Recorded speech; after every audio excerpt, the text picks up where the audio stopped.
During World War II, armies learned quickly that standard tents failed under sustained wind, heavy rain and wet snow.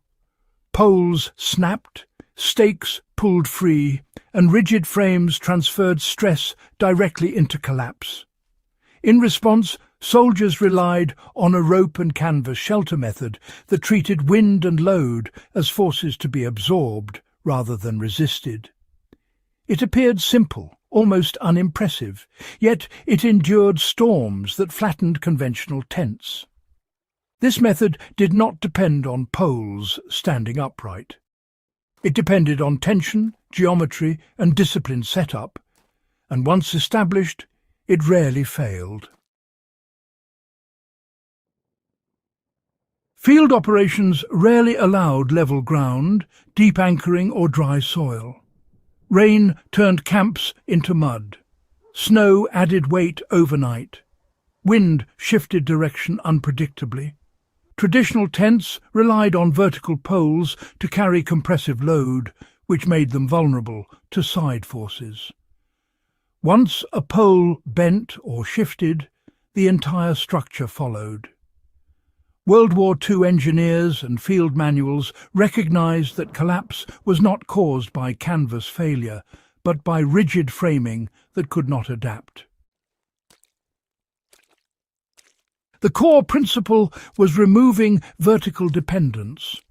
Instead of holding canvas up with poles, soldiers suspended it from a tensioned ridgeline stretched tightly between two solid anchors such as trees, vehicles, posts or earth anchors. The canvas was then pulled outward and downward with multiple guy lines. Every force was transferred into tension along ropes rather than compression through poles. Wind no longer pushed against a wall. It flowed across angled surfaces, tightening the structure instead of weakening it. The ridgeline was never horizontal. It was set with a slight sag, forming a shallow catenary curve. This shape distributed load evenly along the rope and prevented stress concentration at any single point. Snow weight pressed downward and outward, increasing tension rather than causing collapse. Canvas attached along this line could flex without tearing. Soldiers understood that a tight but forgiving ridgeline mattered more than any pole placement. Canvas was pitched low and asymmetrical. One side faced the prevailing wind and was anchored close to the ground, while the opposite side was raised just enough for access and ventilation. This setup prevented wind from entering and lifting the shelter.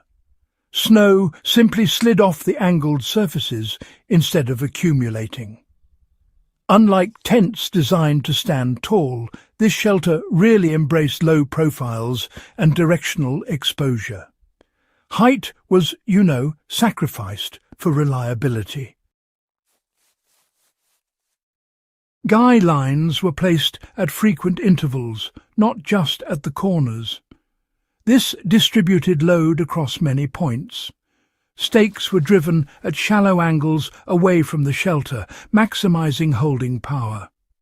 In snow or soft ground, soldiers buried logs, rocks or filled bags to serve as deadman anchors.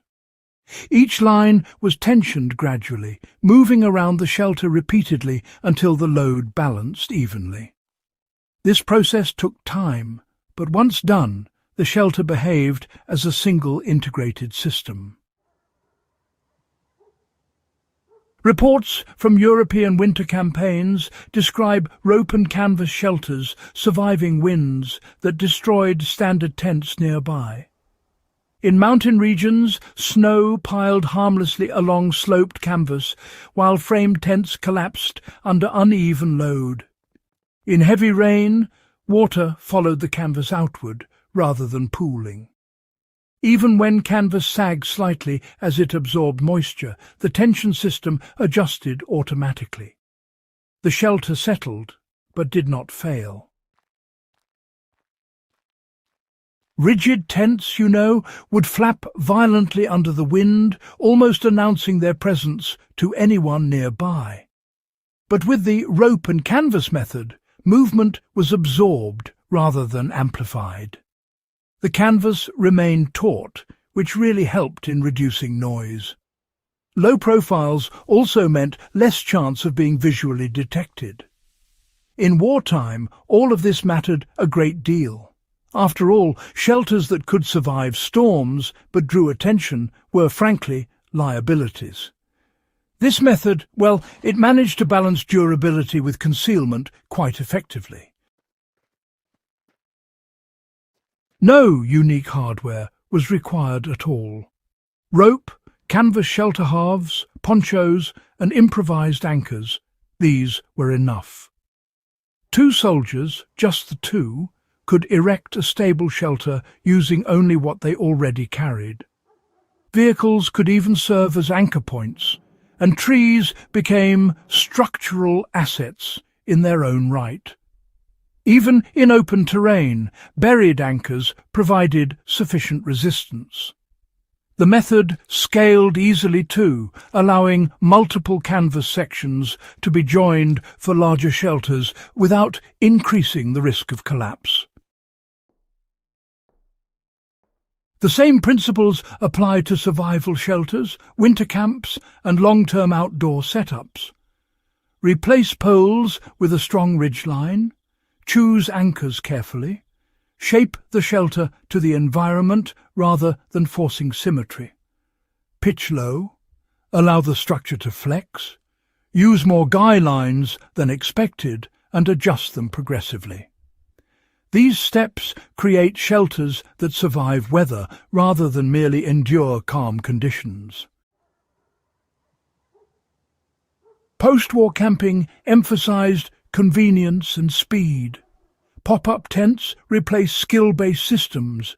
Poles became lighter but no more adaptable. The rope and canvas method demanded understanding and patience, which made it less marketable. Yet it never stopped working. Its decline was cultural, not technical.